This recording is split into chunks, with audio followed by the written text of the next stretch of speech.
Chers amis, bonjour à toutes et à tous.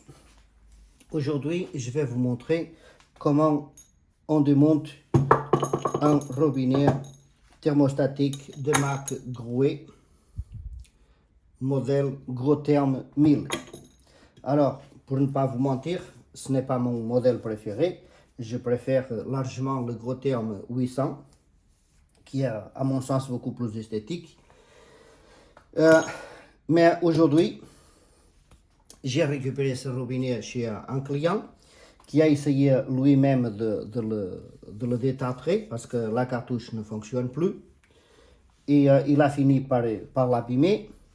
Il n'a pas réussi à faire le détartrage et donc il a fini par le remplacer car le prix des pièces coûte presque aussi cher que le robinet.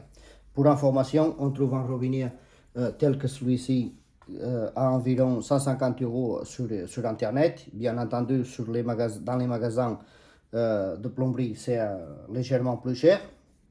Mais sinon, on en trouve à 150 € sur Internet.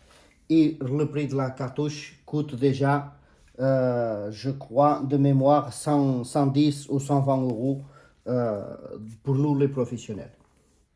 Donc, dans un premier temps, je vais lui mettre un petit coup de nettoyage parce que comme je vais le manipuler à la main, il y a plein de traces de savon. Je vais donc le nettoyer un petit peu.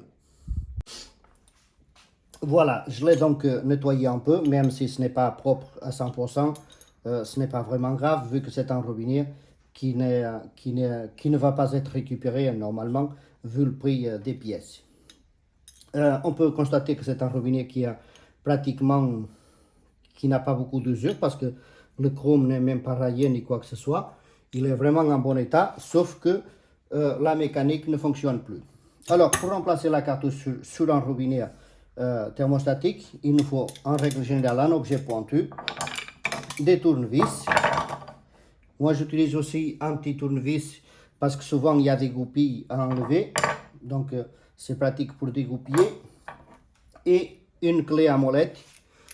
Bien sûr, une clé à tube du diamètre de la cartouche serait beaucoup plus adaptée. Mais après, je n'ai pas démonté le robinet, je ne sais pas comment que c'est conçu à l'intérieur. Ça, ce sont les outils en général. Il faut de quoi nettoyer, de quoi essuyer. Il faut du Scotch-Brite. Bon, moi dans ma caisse à outils, j'ai du Scotch-Brite professionnel. Ici, j'ai pris une éponge avec du Scotch-Brite. S'il est en bon état d'une éponge, il peut faire l'affaire. Il y a une chose que je n'ai pas ici et qui est pourtant indispensable, c'est la graisse au silicone qui permet de graisser les joints toriques avant l'insertion de la cartouche et des différentes pièces.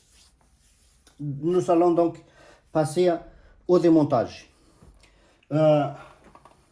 Avant de faire quoi que ce soit, il faut se protéger les mains parce que quand on manipule des objets tranchants ou pointus, on risque de s'entailler les mains.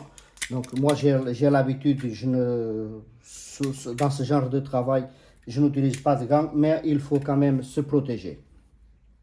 Donc nous passons au démontage et on commence par enlever les petits caches qui permettent d'accéder à la visserie qui maintient la poignée. Donc, je fais déjà le côté droit du robinet et une chose qui est importante, c'est de regarder s'il n'y a pas un petit téton quelque part qui exige que le capuchon soit inséré dans un sens précis. C'est bien le cas de celui-ci, où nous constatons qu'il y a un petit téton là sur le côté. Et nous constatons ici sur le petit capuchon qu'il y a une encoche ici qui doit venir s'insérer dans le petit téton. Pardon. Donc, pour décapsuler ici les bouchons, il doit y avoir quelque part toujours une toute petite fente qui permet d'insérer un objet pointu, que ce soit une lame de cutter ou que ce soit un petit tournevis. Ensuite, nous accédons à la vis. Ici, c'est une vis plate. Alors, on démonte déjà le côté thermostatique. cette tâche est beaucoup plus aisée avec le robinet posé sur le mur. Mais bon, ici, malheureusement, le robinet n'est pas sur le mur. Il faut faire avec. Donc, ici, on trouve alors la poignée avec la mécanique à l'intérieur. Je constate même que cette pièce, je pense qu'il manque quelque chose parce qu'à l'origine, je pense qu'il y a une partie blanche. À mon avis, ça a été cassé. Et nous trouvons donc la petite vis de maintien. Ensuite, nous allons défaire le côté droit. Alors, ce robinet, c'est un robinet qui fonctionne à l'envers de pratiquement tous les robinets que je connais. Je pense que c'est même le seul modèle qui a la fermeture de l'eau à droite et le réglage de la température à gauche. Donc on continue dans notre lancée. On trouve ici une vis qui est légèrement plus longue et on trouve alors la poignée avec une partie blanche, comme je disais, qui est beaucoup plus complète que sur l'autre poignée. Donc ce qui veut dire que l'autre poignée a déjà été cassée. De toute façon, si on le change, c'est parce que le détartrage a été loupé. Et donc c'est pour cette raison que nous remplaçons ce robinet. Alors, nous allons commencer par le côté droit, c'est-à-dire l'ouverture et fermeture. On enlève l'adaptateur. Ici, nous avons un cache avec une butée. Il faut, avant de démonter, il faut regarder la position de cette butée, mais en règle générale, elle a un petit orifice. Tous les robinets groués ont une butée comme celle-ci, avec un orifice qui est toujours orienté vers le bas. Donc il suffit d'insérer un tournevis et faire levier. Bon, celui-ci, comme il a été démonté il n'y a pas longtemps, il n'oppose absolument aucune résistance. Et maintenant, nous allons démonter le clapet d'ouverture et fermeture. Admettons que le robinet il est posé au mur. Je préconise toujours d'insérer, s'il est démonté sur place, je préconise d'insérer la clé de façon à forcer vers le mur. Comme on peut voir ici, c'est la fixation au mur. Et donc, je préconise de forcer vers le mur et taper un coup sec. Ici, comme je suis à l'établi, voilà, un coup sec et ça se dévisse. Ici, on accède au clapet d'ouverture et fermeture qui semble fonctionner parfaitement. Après, cette pièce, c'est une pièce standard, c'est une tête de robinet standard, quart de tour de chez Groué. Alors, quart de tour ou demi-tour, je ne sais plus. C'est plutôt une demi-tour. Un quart de tour, la course elle est beaucoup moins importante que ça. Donc, ici, on constate l'intérieur du robinet qu'il n'y a rien de méchant. Il y a peut-être une petite saleté là-bas, je ne sais pas si c'est une saleté. Non. Bon, c'est oui, peut-être une saleté, mais bon, c'est pas méchant. On constate qu'à l'intérieur de ce côté-là, il est propre. Et maintenant, nous passons au côté le plus important que c'est le démontage de la cartouche. Alors, dans ce cas précis, la cartouche est maintenue par une bague. Une bague normalement de 34 mm, parce que c'est la taille de chez Groué, et qui se dévisse sans opposer de résistance. Alors, moi ici j'utilise une clé à molette, mais je préconise l'utilisation d'une clé à tube de la taille de la bague, soit du 34 mm, soit du 27, ou alors du 42 mm dans certains modèles. Et pourquoi? Parce que comme nous pouvons le voir, cette bague elle est relativement fragile et parfois quand elle est entartrée, avec une clé à molette, vous la forcez et vous l'ovalisez. On l'ovalise et après on n'arrive plus à la dévisser correctement ni à la visser. D'autre part, cette bague elle a un filetage qui est vraiment très petit. Il est super important quand on le visse, de ne pas le visser de travers parce que sinon c'est mort. Bon, maintenant que la bague elle est enlevée, la cartouche devrait s'enlever sans opposer une grande résistance. Moi, je préconise de prendre la cartouche et de la bouger en tirant dessus. Voilà. Là, comme je disais, c'est une cartouche qui a été démontée il n'y a pas très longtemps. Et donc, elle s'est démontée sans opposer de grande résistance. Nous pouvons constater qu'il n'y a plus de graisse dans les joints toriques. Nous pouvons constater aussi que cette rondelle, ce filtre, a déjà été abîmé ici. De toute façon, elle ne fonctionne plus, cette cartouche. Hein. Donc, elle est absolument à remplacer. Pour information, c'est la cartouche 47885 de chez Grouet. Donc, comme on peut voir, il n'y a plus de métal, il n'y a plus rien, tout est en plastique. Il y a juste le petit bulbe qui est rempli soit de cire, soit de gaz, j'en sais rien, qui permet le réglage de la température.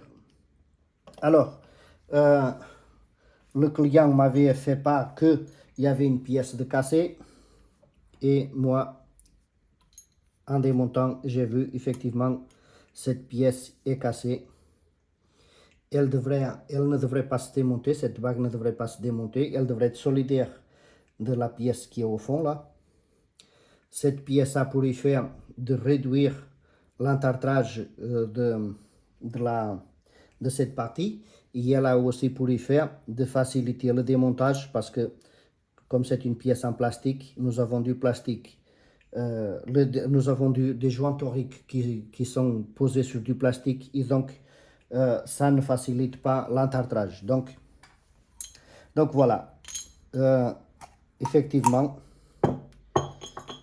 cette pièce devrait être une pièce unique, ici avec des petites liaisons. On peut voir que ça a été cassé. Et je pense bien que la cartouche était cassée, enfin était hors service. Et peut-être qu'elle s'est, certainement, je pense bien qu'elle était collée là-dessus. Alors, ça devrait être comme ça. Ça devrait être comme ça. Je pense bien qu'elle était collée parce que le client m'a dit quand j'ai démonté la tête, tout est parti. Il y a le filtre de la tête qui est parti. Il y a tout un tas de pièces qui s'est défait. Du coup, il a nettoyé, il a tout remonté. Il a changé le robinet. Je pense que vu le prix des pièces, alors voilà, c'est bien ce qu'il me disait. La cartouche, elle se démonte complètement. En plus, ce n'est pas la bonne bague. La bonne bague, c'est celle-ci. Donc voilà, il y a déjà ici un filtre qui est parti, qui est celui-ci, avec un joint torique qui doit venir là. Donc comme nous pouvons voir, le détartrage d'un robinet, ça paraît être simple et ça peut se transformer dans une véritable prise de tête. Parce que dans ce cas précis, regardez, il y a des pièces qui sont cassées. Il y a des pièces qui sont cassées, ce qui peut arriver même en professionnel. Hein. Il y a des pièces qui sont cassées et donc maintenant le prix des pièces coûte autant que le robinet. Donc nous allons laisser tous ces détails de côté. Nous allons remonter tout ça.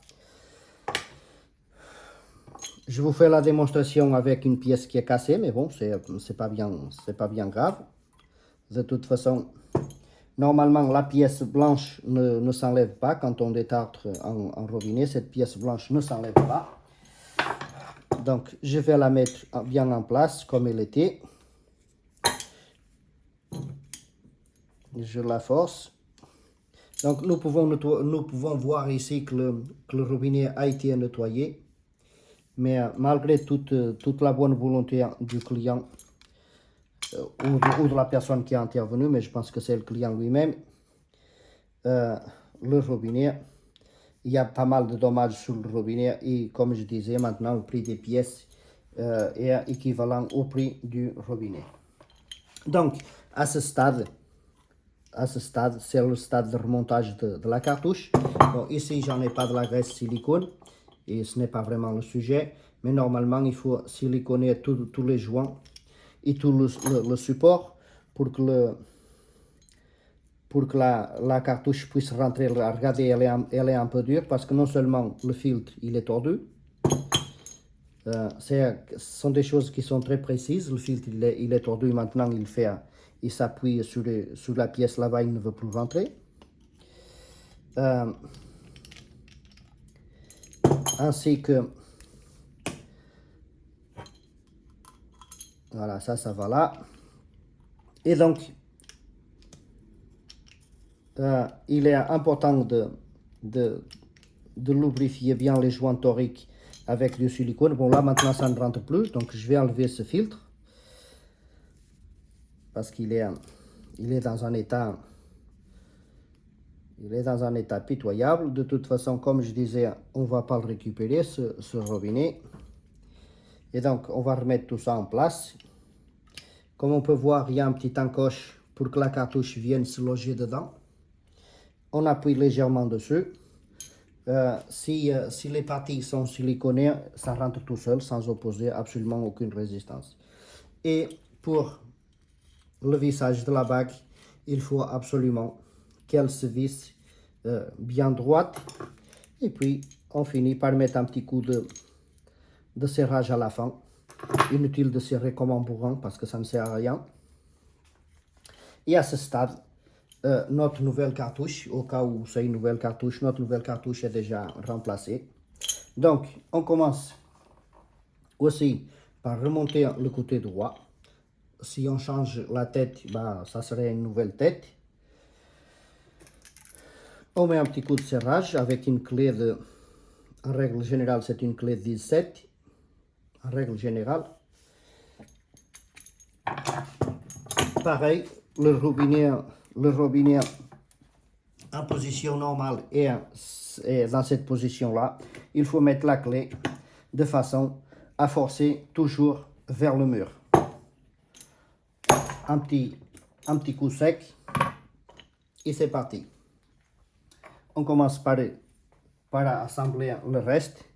À ce stade, normalement, le robinet doit être posé sur le mur et on met en eau avec le robinet en position fermée. En mettant le robinet en position fermée, on ouvre l'eau, on vérifie l'absence de fuite et nous pouvons à ce moment-là insérer ici le cache qui fait office de guide et de buteur pour la température. Donc je vais le tapoter un petit coup.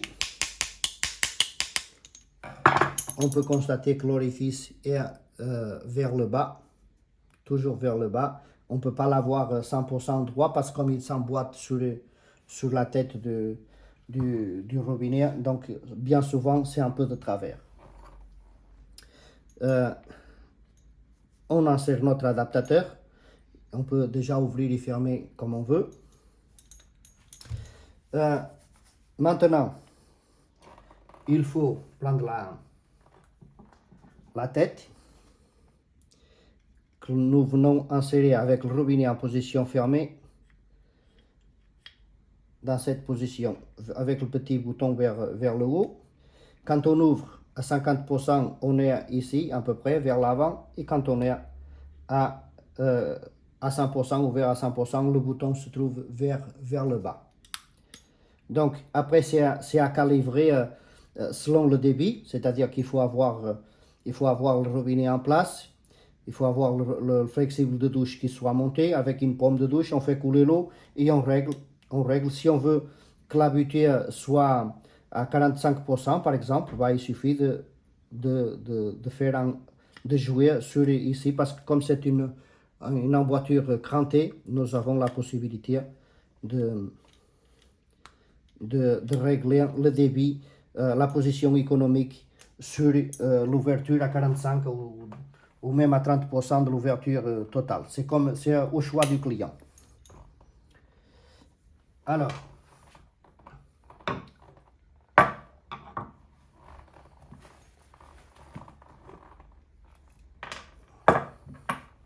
voici la vis la plus longue. Alors les poignées se montent à droite comme à gauche, il n'y a pas de sens spécifique. Donc on visse et le côté droit est monté à ce stade, monté et réglé bien avec l'ouverture, avec la course à 50% ici dans la position économique. Voilà.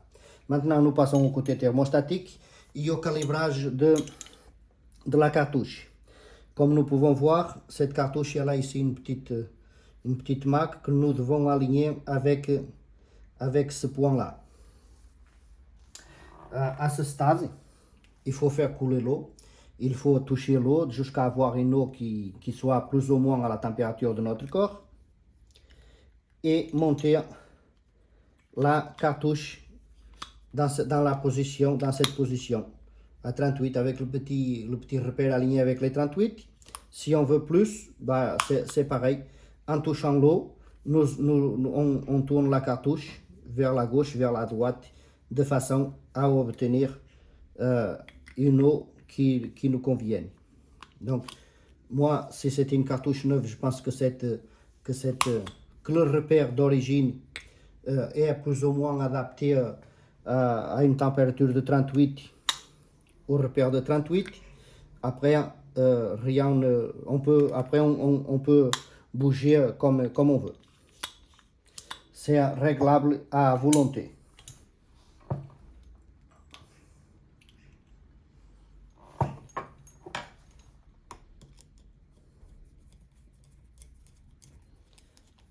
Donc, on visse la vis aussi. Et là, nous avons bien notre butée à 38.